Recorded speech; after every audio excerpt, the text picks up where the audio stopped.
وقل رب زدني علما.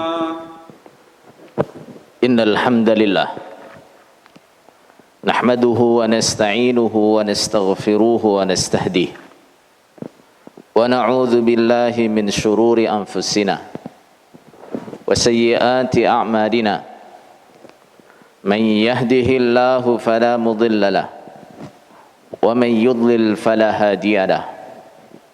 أشهد أن لا إله إلا الله وحده لا شريك له وأشهد أن محمدا عبده ورسوله صلى الله عليه وعلى آله وأصحابه ومن تبعهم بإحسان إلى يوم الدين وسلم تسليما كثيرا.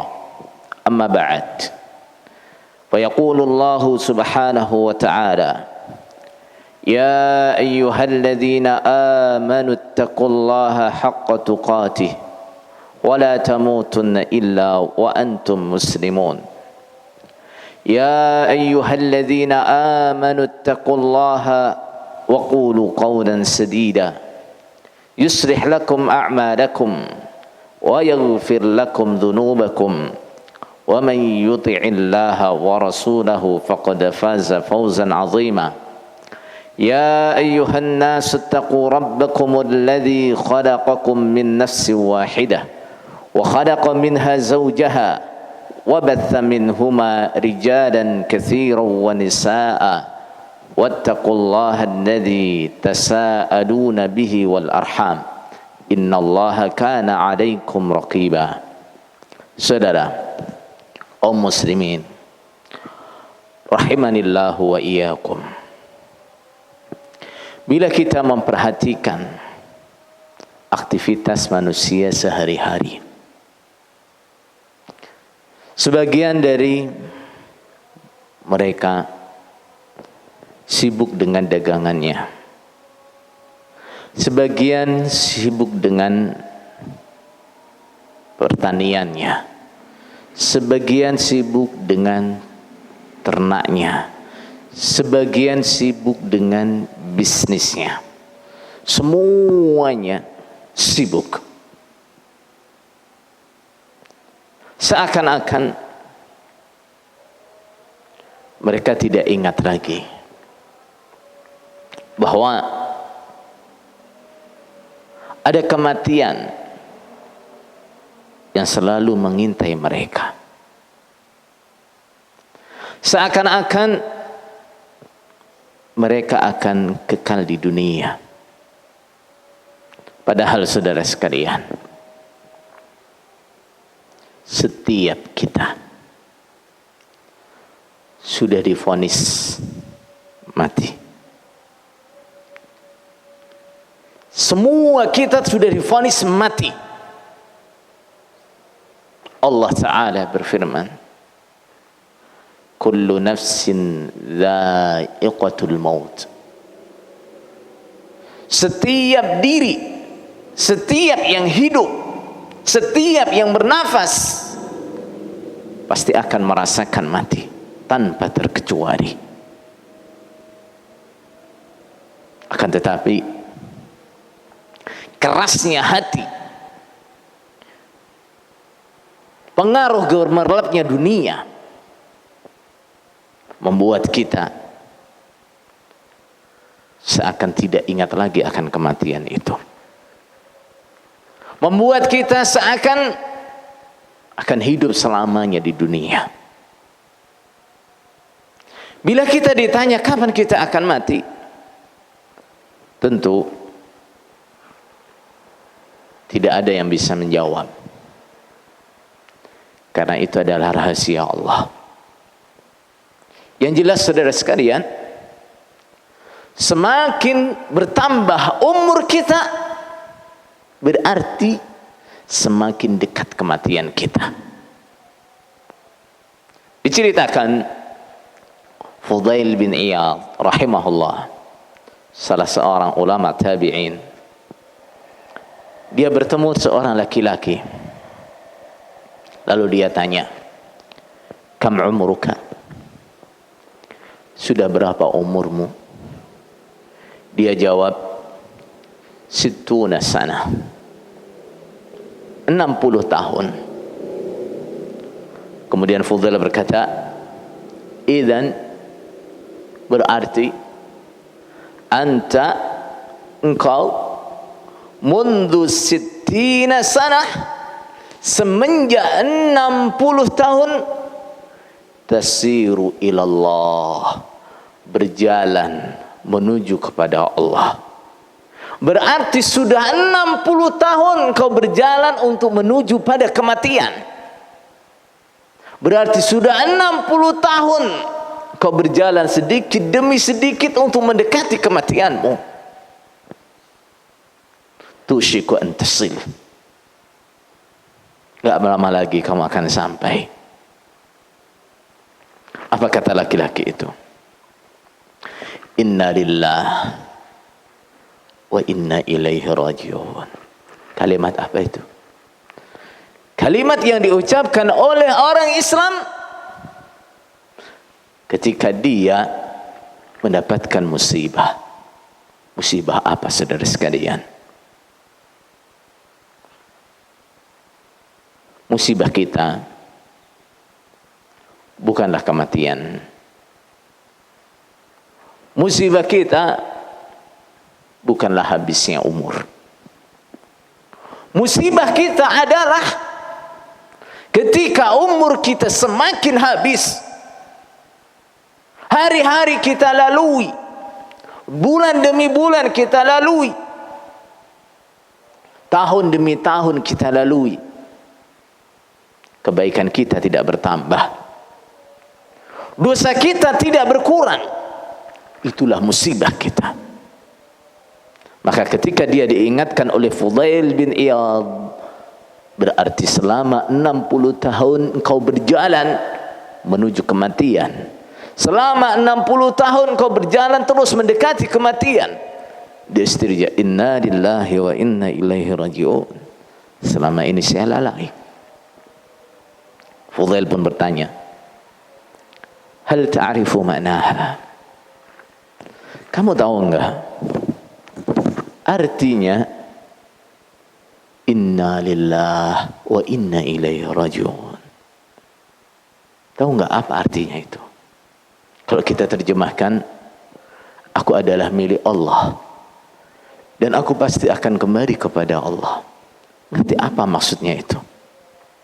Dia menjawab, na'am, iya, aku tahu apa artinya. A'rifu anni Abdullah. Aku tahu, aku sadar bahwa aku adalah hambanya Allah. Wa anni ilaihi raji'un. Dan aku pasti akan dikembalikan kepada Allah. Maka Fudail pun melanjutkan nasihatnya. Ya akhi, wahai saudaraku, man arafa annahu lillahi abd, barang siapa yang tahu bahwa dia adalah hamba Allah, wa annahu ilaihi raji', dan dia pasti akan kembali kepada Allah, faliya'lam annahu mawqufun baina yadayhi, maka supaya dia tahu bahwa dia pasti akan diberhentikan, dia pasti akan berhenti di hadapan Allah Subhanahu wa ta'ala. Faliya'lam annahu mas'ul, dan dia supaya tahu bahwa dia akan dimintai pertanggungjawaban. Dia akan ditanya. Ditanya tentang apa? Setiap hamba, disebutkan dalam hadis, la tazulu qadama 'abdin yaumal qiyamah, kedua telapak kakinya hamba tidak akan bergeser di hari kiamat sampai dia ditanya tentang beberapa hal. Yang pertama, an umrihi fima afnah, dia ditanya tentang umurnya, berapa tahun umurmu, habis untuk apa? wa an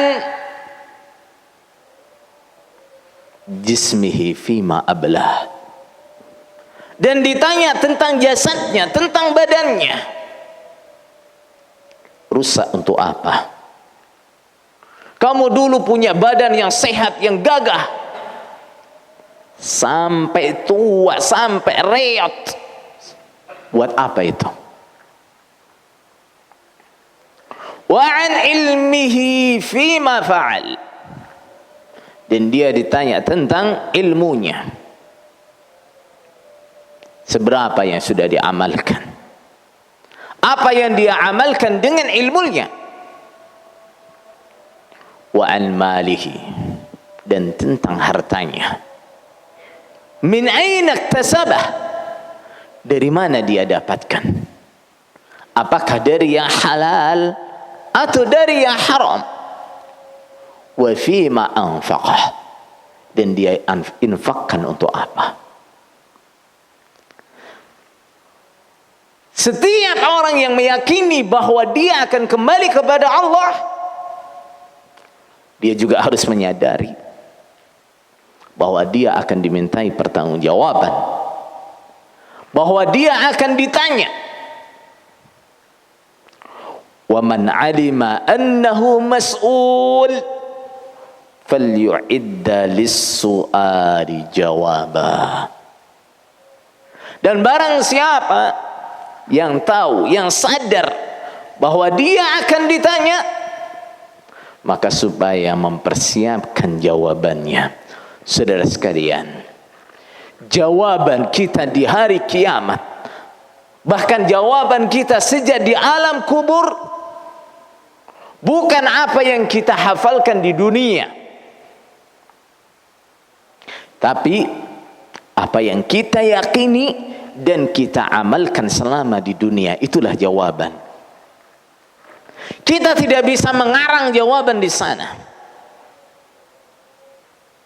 Bila kita beramal saleh, maka jawaban kita akan benar.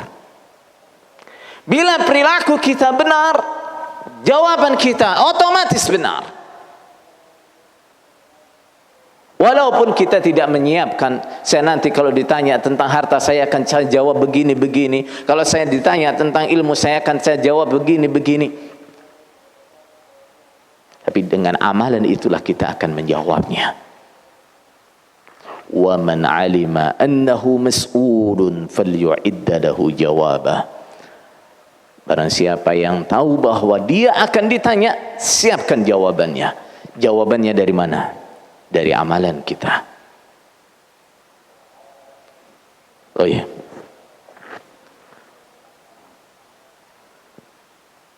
Laki-laki itu akhirnya tertegun, seperti bingung. Dia tanya kepada Fudail, famal hilah, lalu apa hilahku, apa yang bisa aku upayakan? Qala yasirah, mudah sekali, solusinya mudah. Apa solusinya? Qala tusinu fima baqiyah, engkau berbuat baik di sisa umurmu. Yaghfirullahu laka ma qad madha wa ma baqiya, maka dosa-dosamu yang telah lewat Allah pasti mengampuninya. Tapi fa innaka in asata fima baqiya, jika engkau berbuat jelek, tidak berbuat baik di sisa umurmu, ukhidta bima madha wa ma baqiya, maka engkau akan dihukum, engkau akan dihisab dengan dosa-dosa yang telah lewat dan dosa-dosa yang masih tersisa. Saudara sekalian, itulah kematian. Kita tidak tahu kapan akan datang. Yang umurnya sudah banyak, belum tentu dia yang akan mati duluan. Yang umurnya masih muda, belum tentu dia akan mati belakangan. Yang sudah sakit-sakitan belum tentu dia yang duluan mati. Yang masih sehat-sehat belum tentu dia yang terakhir mati. Yang jelas mati akan datang dengan tiba-tiba. Fa idza jaa ajaluhum la yastakhiruna sa'atan wa la yastaqdimun. Ketika ajal itu telah tiba, kita tidak bisa mengakhirkan sebentar pun dan tidak bisa memajukannya. Yang jelas, malaikat maut tidak akan permisi terlebih dahulu ketika mencabut nyawa kita. Malaikat maut tidak akan memberi kita pemberitahuan terlebih dahulu. Fulan, kamu akan mati besok. Fulan, kamu akan mati lusa. Tidak. Dia akan datang ketika waktunya kita mati. Maka saudara sekalian, bersiap-siaplah. Bersiap-siaplah. Kita tidak tahu kapan waktunya kita datang. Aqulu ma tasma'un wa astaghfirullah li wa lakum min kulli dhanbin fastaghfiruh innahu huwal ghafurur rahim.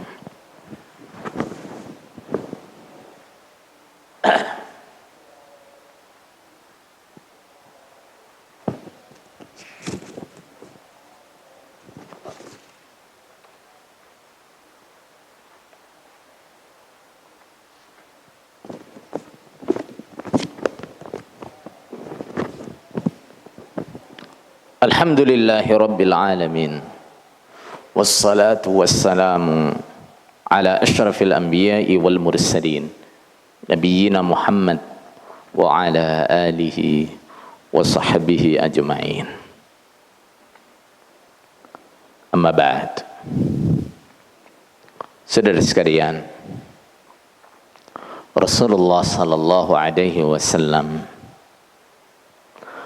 memerintahkan kepada kita untuk memperbanyak ingat pada kematian. Beliau bersabda, "Aktsiru dzikra hadhimil ladzat." Perbanyaklah mengingat perusak kenikmatan. Al-maut, yaitu kematian. Perbanyaklah ingat maut. Perbanyaklah ingat mati. Apa faedahnya? Seorang ulama memberikan kita faedah. Kenapa kita harus memperbanyak ingat mati? Dia mengatakan, man aktsara dzikral maut akramahullahu bi thalath. Barang siapa yang memperbanyak ingat mati, maka Allah akan memuliakannya, memberi dia hadiah 3 perkara. Yang pertama adalah ta'jirut taubah. Dia akan segera bertaubat. Orang yang ingat mati, banyak ingat mati, nah, dia akan segera untuk tobat. Tidak akan menunda-nunda tobatnya. Yang kedua, wa qana'atil qalb. Hati yang qanaah, hati yang menerima, hati yang menerima, hati yang tidak rakus, hati yang tidak ngerangsang kalau dalam bahasa Jawa. Karena apa? Dia selalu ingat mati. Apapun yang dia dapat, itu yang dia syukuri. Dia tidak tamak karena dia ingat, nah, sewaktu-waktu dia akan mati. Yang ketiga, wa nasyatal ibadah, dan semangat dalam ibadah. Kenapa? Dia tahu perjalanan dia setelah mati itu adalah perjalanan yang panjang sekali. Wa man arafa bu'das safar ista'adda lahu zada. Barang siapa yang menyadari bahwa dia akan bepergian jauh sekali, maka dia akan menyiapkan perbekalannya. Perjalanan kita setelah mati adalah perjalanan yang sangat jauh sekali. Maka kita perlu bekal yang sebanyak-banyaknya. Wa man nasiyal maut ubtuliya bithalath. Dan barang siapa yang lupa dengan kematian, maka Allah akan memberi dia bala, memberi dia cobaan dengan 3 perkara. Yang pertama adalah taswifut taubah, menunda-nunda taubat. Karena dia merasa umurnya masih panjang, hidup masih lama, maka dia akan selalu menunda-nunda taubatnya. Wa tarkur ridha bil kafaf, dan dia tidak bisa terima dengan hidup yang pas-pasan. Dia akan marah, dia akan susah, dia akan menggerutu apabila dia merasa kekurangan. Wattakasulu fil ibadah, dan dia akan bermalas-malasan dalam ibadah. Itulah kenapa Rasulullah sallallahu alaihi wasallam memerintahkan kepada kita untuk selalu ingat kepada mati. Allahumma salli wa sallim